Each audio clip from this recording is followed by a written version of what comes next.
사도신경으로 신앙 고백 드림으로 새벽 예배 시작합니다.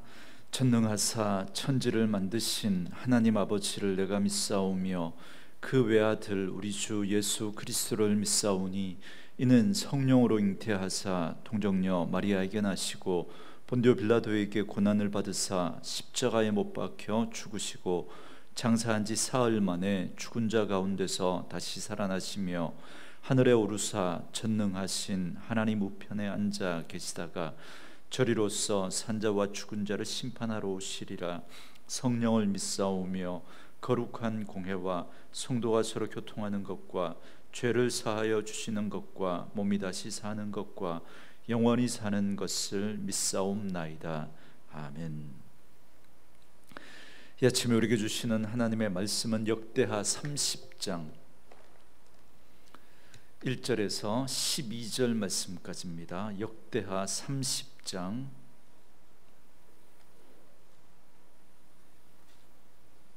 1절로 12절 말씀까지.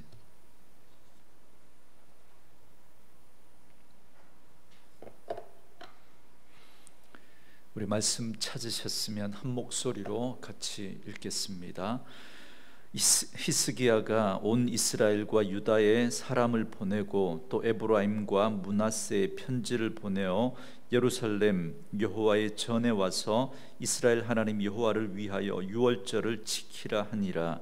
왕이 방백들과 예루살렘 온 회중과 더불어 의논하고 둘째 달에 유월절을 지키려 하였으니 이는 성결하게 한 제사장들이 부족하고 백성도 예루살렘에 모이지 못하였으므로 그 정한 때에 지킬 수 없음이라. 왕과 온 회중이 이 일을 좋게 여기고 드디어 왕이 명령을 내려 부엘세바에서부터 단까지 온 이스라엘에 공포하여 일제히 예루살렘으로 와서 이스라엘 하나님 여호와의 유월절을 지키라 하니 이는 기록한 규례대로 오랫동안 지키지 못하였음이더라. 보발꾼이 왕과 방백들의 편지를 받아 가지고 왕의 명령을 따라 온 이스라엘과 유다에 두루 다니며 전하니 일러스되 이스라엘 자손들아 너희는 아브라함과 이삭과 이스라엘의 하나님 여호와께로 돌아오라. 그리하면 그가 너희 남은 자 곧 아수르 왕의 손에서 벗어난 자에게로 오시리라. 너희 조상들과 너희 형제같이 하지 말라. 그들은 그의 조상들의 하나님 여호와께 범죄하였으므로 여호와께서 멸망하도록 버려두신 것을 너희가 똑똑히 보는 바니라. 그런즉 너희 조상들같이 목을 곧게 하지 말고 여호와께 돌아와 영원히 거룩하게 하신 전에 들어가서 너희 하나님 여호와를 섬겨 그의 진노가 너희에게서 떠나게 하라. 너희가 만일 여호와께 돌아오면 너희 형제들과 너희 자녀가 사로잡은 자들에게서 자비를 입어 다시 이 땅으로 돌아오리라. 너희 하나님 여호와는 은혜로우시고 자비하신지라. 너희가 그에게로 돌아오면 그의 얼굴을 너희에게서 돌이키지 아니하시리라 하였더라. 보발꾼이 에브라임과 므낫세 지방 각 성읍으로 두루 다녀서 스불론까지 이르렀으나 사람들이 그들을 조롱하며 비웃었더라. 그러나 아셀과 므낫세와 스불론 중에서 몇 사람이 스스로 겸손한 마음으로 예루살렘에 이르렀고 하나님의 손이 또한 유다 사람들을 감동시키사 그들에게 왕과 방백들이 여호와의 말씀대로 전한 명령을 한 마음으로 준행하게 하셨더라. 아멘. 오늘은 함께 읽으신 역대하 30장 1절에서 12절 말씀을 중심으로 회복된 절기라는 제목의 말씀으로 잠시 은혜를 나누겠습니다. 히스기야는 그의 아버지 아하스가 죽고 단독으로 나라를 통치하게 되자마자 가장 먼저 성전을 정결하게 하고 그 성전을 하나님께 봉헌했습니다. 그러면서 무너진 예배가 다시 회복되도록 하는 그런 모습들을 우리가 살펴봤습니다.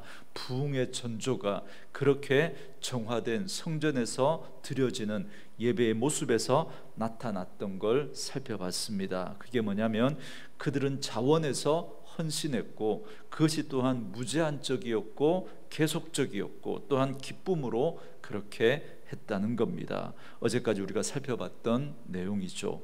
이제 오늘은 예배의 회복에 이어서 유월절을 회복하여 거행하는 모습이 기록되어 있습니다. 여러분, 이스라엘 백성들에게 있어서 이 유월절이라고 하는 것은 그들의 근간이라고 할 수 있습니다. 그 이스라엘 민족의 근간, 그 뿌리가 유월절에 있습니다. 왜냐하면 애굽에서 종살이하던 그들을 해방시키고 그들을 그 애굽에서 끄집어내서 하나님께서 약속하신 땅 가나안에 들어보내시는데, 그 애굽에서 종되었던 그들을 해방하신 그날을 기념하는 절기가 바로 유월절이기 때문에 그렇습니다. 그래서 이스라엘 백성들은 아예 출애굽이 있었던 그 달을 아예 1년을 시작하는 달로 정해버린 겁니다. 우리로 치면 정월로, 1월로 그 달을 정한 겁니다. 태양력으로 하면 아비벌이라고 그래서 유대력으로 아비벌인데, 태양력으로 하면 이게 3월이나 4월에 해당합니다. 그런데 이 달을 아예 1월로 정해버린 겁니다. 그래서 유월절은 1월 14일이 된 겁니다.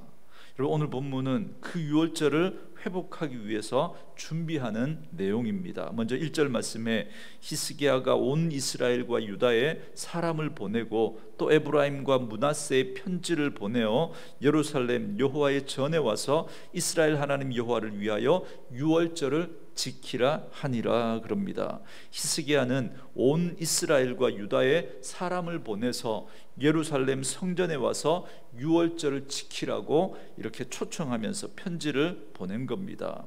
그런데 우리가 여기서 좀 눈여겨볼 건 온 이스라엘에도 사람을 보냈다는 겁니다. 그러니까 북이스라엘에도 사람을 보냈다는 겁니다. 당시 북이스라엘은 아수르에 의해서 나라가 망하고 7년이 지난 때입니다.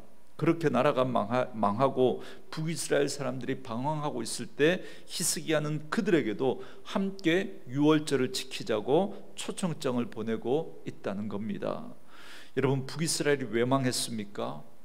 하나님을 떠나 우상 숭배로 인해서 하나님께서 그들을 치심으로 망한 겁니다. 그렇기 때문에 그 땅에 남은 백성들은 유월절은커녕 예배마저도 사라져버린 그런 상태였습니다. 그러나 이들이 예루살렘 성전에 와서 함께 유월절에 동참하게 된다면 온 이스라엘이 함께 회복의 자리로 나아갈 수 있는 그런 계기가 될 수 있었습니다. 그래서 전령들이 초청장을 가지고 온 이스라엘과 유다 전역을 다니면서 유월절에 참여할 것을 독려했던 겁니다. 특히 북이스라엘 백성에게는 나라가 아수르에게 망한 이유를 분명하게 설명해 줍니다. 너희들이 망한 건 하나님께 범죄했기 때문이다. 그러므로 다시 그 죄의 길로 가지 말고 여호와 하나님께로 돌아와야 한다. 그러면 하나님께서 외면하지 않고 포로된 자들마저 돌려 보내주실 것이다라고 그렇게 담대하게 말씀을 전했습니다. 그게 6절과 9절의 말씀입니다. 남유다에도 그동안 유월절을 지키기는 했지만, 그러나 아하스가 통치하는 그 기간 동안에는 아예 예배마저도 드리지 못하는 그런 상황이 돼버리니까 유월절도 당연히 지키지 못하게 되었던 겁니다. 그래서 히스기야는 성전을 회복하고 예배가 회복되고 난 다음에 이제 유월절을 회복하고자 했던 겁니다. 그런데 2절에 보면 유월절을 둘째 달에 지키고자 합니다. 여러분, 말씀드렸던 것처럼 유월절은 첫째 달, 그러니까 유대력으로 1월에 지키는 겁니다. 그런데 히스기야는 1월이 아니라 2월에 지키려고 했다는 겁니다. 여러분, 절기의 날짜를 마음대로 바꾸는 건 이건 있을 수 없는 일이죠. 여러분, 이건 율법을 어기는 거니까. 여러분, 하나님께서 북이스라엘이 멸망하게 된 그 이유에 대해서 세 가지를 말씀하시죠. 마음대로 레위인을 마음대로 그렇게 세우고, 절기를 날짜를 마음대로 바꾸고, 그죠?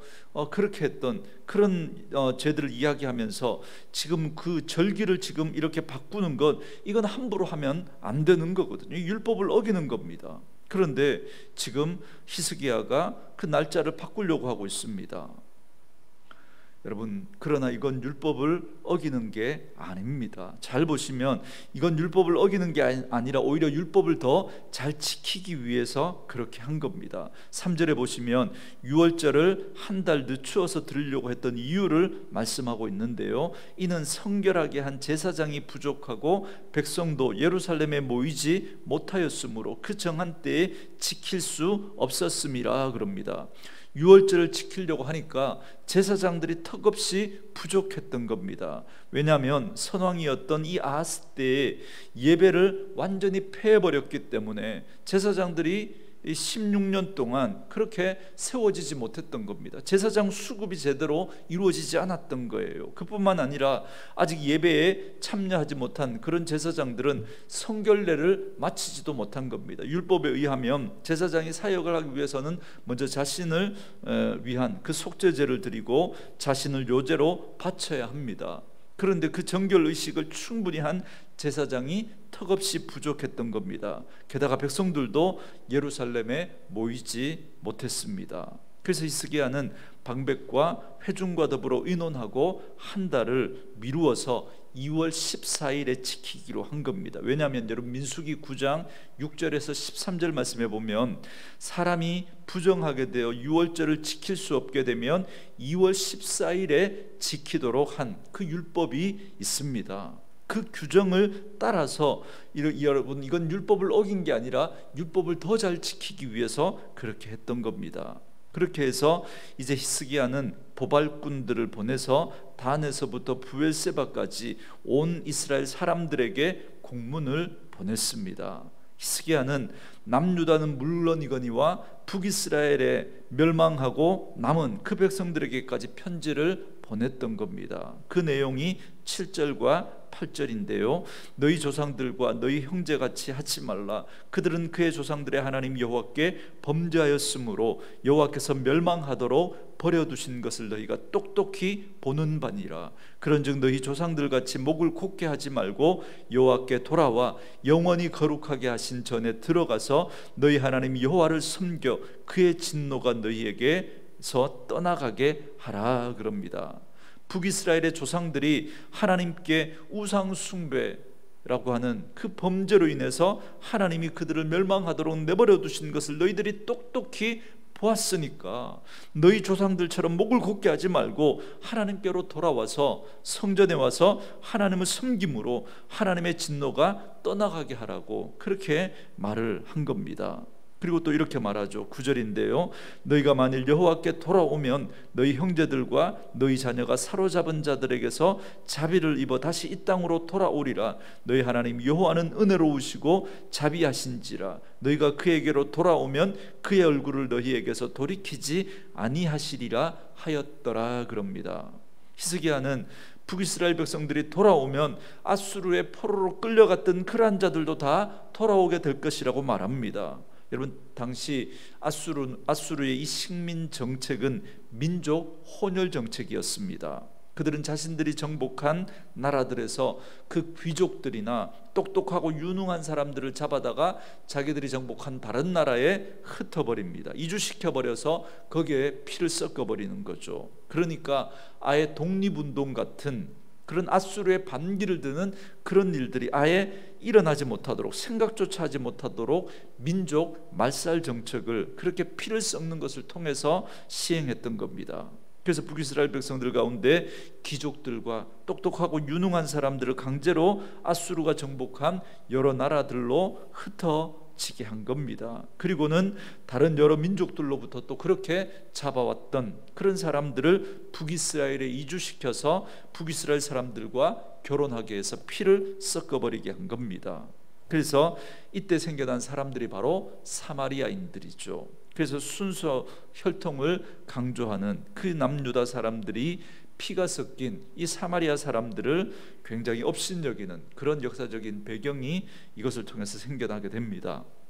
아무튼 여러분, 히스기야는 북이스라엘에 남아있는 자들에게 초청장을 보내고 하나님께 돌아오라고 했습니다. 그러면 하나님은 은혜로우시고 자비로우시기 때문에 그의 얼굴을 그들에게서 돌이키지 아니하실 것이라고, 다시 그들을 회복시키실 것이라고 말씀을 전했습니다. 그런데 히스기야의 이 편지를 받은 북이스라엘 사람들의 반응이 어떻습니까? 10절과 11절에 보면 안타깝게도 그들은 히스기야가 보낸 보발꾼들과 그 편지를 조롱하며 비웃었습니다. 그렇지만 그 가운데 아셀과 므낫세와 스불론 지파 가운데 일부 겸손한 사람들이 겸손한 마음으로 예루살렘에 이르게 됩니다. 한편 이런 북이스라엘 백성들의 반응과는 달리 남유다 사람들은 대부분 히스기야의 말을 좋게 여겼습니다. 그래서 12절 말씀에 하나님의 손이 또한 유다 사람들을 감동시키사 그들에게 왕과 방백들이 여호와의 말씀대로 전한 명령을 한 마음으로 준행하게 하셨더라 그럽니다.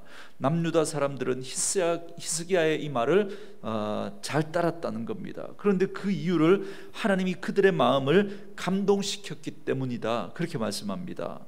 이처럼 똑같은 말씀을 전해도 전혀 다른 반응이 지금 나옵니다. 한쪽의 사람은 비웃고 조롱하는데, 그런데 또 한쪽의 사람들은 그 말을 겸손하게 받아들이고 순종합니다. 여러분, 북이스라엘 중에도 일부 극소수의 사람이 있지만 아셀과 므낫세, 스불론 지파 사람들 가운데 몇 사람이 돌아왔던 것들도 사실은 하나님께서 그들의 마음을 감동시키셨기 때문에 그런 거죠. 그래서 우리는 여기서 전도의 의미를 우리는 다시 한번 생각해 볼 수 있습니다. 전하는 건 우리의 몫이지만 그러나 그들의 마음을 돌이키는 건 여러분 하나님의 몫인 겁니다. 그렇기 때문에 우리가 결과에 너무 마음 쓸 이유가 없습니다.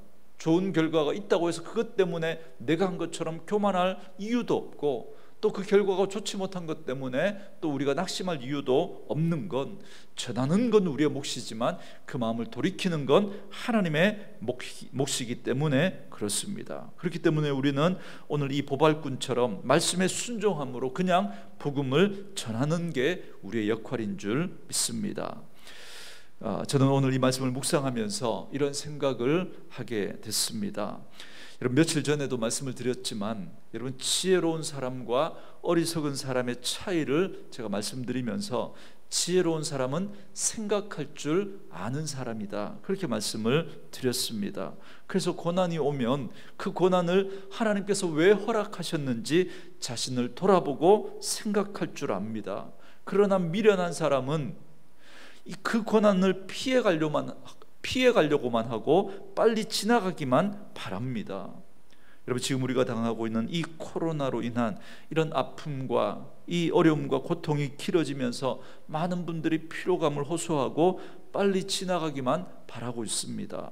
너무나 오랫동안 우리의 일상을 위협해 왔던 게 사실이고, 그로 인해서 우리의 생활권과 우리의 삶의 현장에 여러 가지 제한들로 인해서 많은 어려움들을 겪고 있습니다. 우리의 믿음 생활에도 이런 많은 어려움을 주고 있습니다. 그래서 마음대로 모일 수 없는 그런 아픔이 있고, 믿음 생활에 많은 제약을 받고 있는 것이 틀림없는 사실입니다.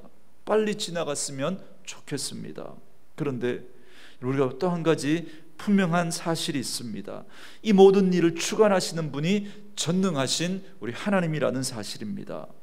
여러분, 지금까지 우리 역대하 말씀을 통해서 봤던 것처럼 자신의 뜻을 포기하지 않으시고 타협하지 않으시는 하나님, 그리고 당신의 뜻을 약속하신 대로 반드시 행하시는 그 하나님이 지금 우리가 겪고 있는 이 모든 일들을 주관하고 계신다는 사실을 우리는 분명히 살펴봤습니다. 그렇기 때문에 혹시나 하나님께서 모르셔서, 하나님께서 어떻게 손댈 방법이 없어서, 해결할 힘이 없어서, 아니면 그냥 내버려 두시고 그냥 재미있어서 그렇게 지켜보시는 게 아니라는 사실을 우리는 분명히 알고 있습니다. 그렇다면 이런 하나님께서 자신의 독생자를 아낌없이 내어주실 만큼 신실하신 그 하나님께서 왜 우리에게 이 상황을 계속해서 지속하게 하시는지 여러분 돌아보셔야 됩니다. 생각하셔야 합니다. 왜 이런 위협과 평안하지 못한 일상을 날마다 우리에게 일용하게 하시는지 우리는 생각해 보셔야 합니다. 여러분, 북이스라엘의 남은 자들은 주님의 넓은 품으로 돌아오라고 하는 그 말을 비웃었습니다. 지금 다 빼앗기고 다 죽고 다 망했지만 그러나 하나님은 또다시 그들에게 기회를 주시고 계시지만 그들은 여전히 회개하지 않고 뻣뻣하게 살아 있습니다. 그래서 주께로 돌아가야만 살 길이 있다고 외치는 그 복음의 전령들을 조롱하고 비웃고 있는 겁니다. 저는 북이스라엘의 이 불쌍한 자들이 제가 아니기를 기도합니다. 저는 북이스라엘의 이 어리석은 자들이 우리가 아니기를 기도합니다. 하나님의 핏값으로 산 자기 백성이 자기에게로 돌아오기를 하나님은 지금도 원하고 계십니다. 그래서 하나님은 이 고통의 시간을 통해서, 우리가 생각하는 것보다 더 길어지는 이 고통의 시간들을 통해서 하나님은 지금 우리에게 돌아오라고 사인을 주시고 메시지를 던지고 계시는 겁니다. 지금도 하나님께 돌아와야 할 그 영혼들 때문에 하나님은 이 일을 멈추지 않고 하나님께서 그렇게 이 고통의 시간을 지금도 우리에게 허락하고 계신지도 모릅니다.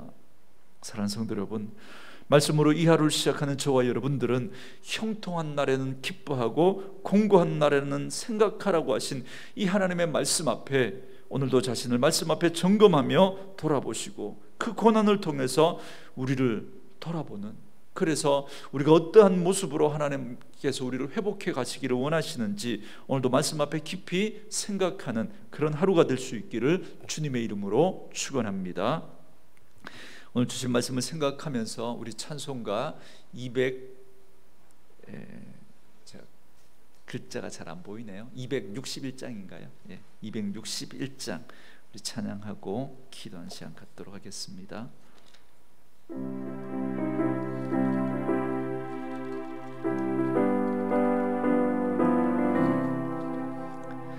이 세상의 모든 죄를 맑히시는 주의 보혈, 성자 예수 그 귀한 피 찬송하고 찬송하세. 떠나 길을 잃고 헤맬 때에 나의 뒤를 따라오사 친히 구원하셨도다. 흰 눈보다도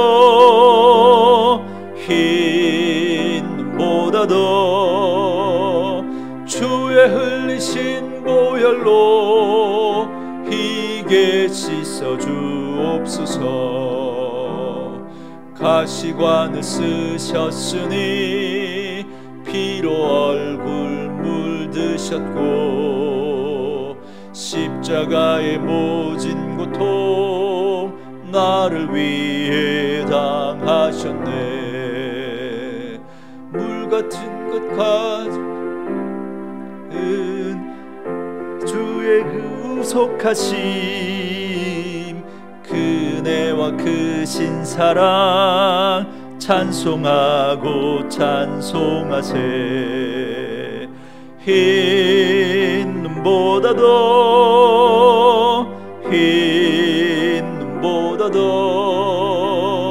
주의 흘리신 보혈로 희게 씻어 주옵소서. 아버지를 멀리 떠나 바른 길을 저버리고 여러 가지 죄악으로 주홍같이 되었으니 물같은 것 가지고는 씻을 수가 아주 없네. 주여 귀한 보배 피로 날 정결케 하옵소서. 흰 눈보다도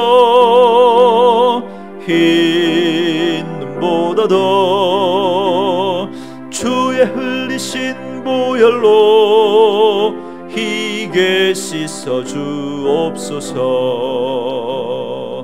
아멘.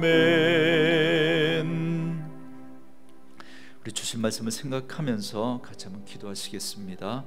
북이스라엘의 미련하고 어리석은 자들이 우리가 되지 않도록 오늘 우리가 겪고 있는 이 아픔과 고통의 시간 속에서 이것을 허락하신 하나님의 뜻을 돌아보고 생각하며 우리 안에 있는 잘못된 모습들을 돌아보고 회개하고 돌이키는 그런 기회가 되어줄 수 있도록, 그래서 이 아픔의 시간에 우리가 하늘 백성의 그 태도와 그 자세를 잃어버리지 않고 정말 하나님 앞에 기도하는 가운데 주님의 뜻을 깨닫고 우리가 더욱더 하나님 앞에 온전하게 세워지는 그런 기회가 될 수 있도록 우리 한국교회가 회개하고 다시 하나님 앞에 믿음으로 서는 기회가 될 수 있도록 은혜를 다하여 달라고 우리 같이 한번 기도하시고, 이 코로나 상황을 하나님 앞에 올려드리면서 정말 하나님 앞에서 이 코로나를 통한 그 하나님의 은혜를 우리가 놓치지 않도록, 우리가 빨리 지나가기만 바라는 것이 아니라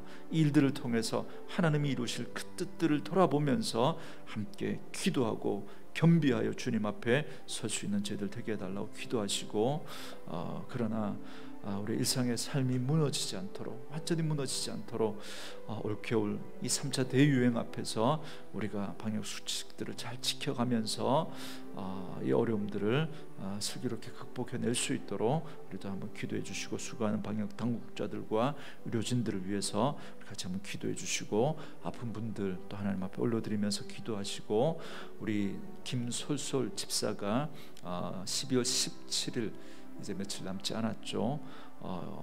이제 수술을 예정하고 이제 수술을 해서 둘째를 이제 출산하게 됩니다. 하나님의 은혜 가운데 순산할 수 있도록 그렇게 여러분 기도해 주시고, 또 우리 자녀들 또 우리 하나님 앞에 올려드리고, 우리 함께 주님 앞에 가지고 나온 기도의 제목들을 가지고 기도한 시간 갖겠습니다. 기도합니다.